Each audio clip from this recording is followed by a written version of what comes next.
Hi hello నేను ఒక పాతకాలపు స్నాక్ని మీకు చూపించాలనుకుంటున్నాను. చిన్నప్పుడు ఇవే మనకి స్నాక్స్ అనమాట.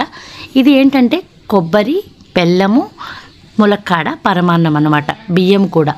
నేను ఇలా ఒక ఇత్తడి గిన్నె తీసుకుని, పూర్వం ఇలానే చేసేవారు కదా, ఇత్తడి గిన్నెలో కొంచెం ఆవాలు, జీలకర్ర, కరివేపాకు, ఎండుమిర్చి వేసి పోపు బాగా వేయించి ములక్కాడను కూడా వేసి లైట్గా ఉప్పు వేసి మగ్గనిచ్చాను.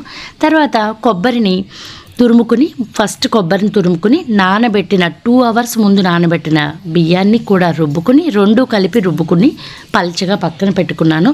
తర్వాత ములక్కాడ ఉడికిందో లేదో చూసుకుని దాంట్లో ఒక కప్పుడు బెల్లం అనమాట, రుచికి తగ్గట్టు, స్వీట్ తినే వాళ్ళకి తగ్గట్టు వేసుకోవచ్చు బెల్లం. బాగా ఇలా మగ్గనిచ్చాను అనమాట. ములక్కాడ బాగా ఉడికింది, మళ్ళీ కొంచెం బెల్లంతో మగ్గనిచ్చాను.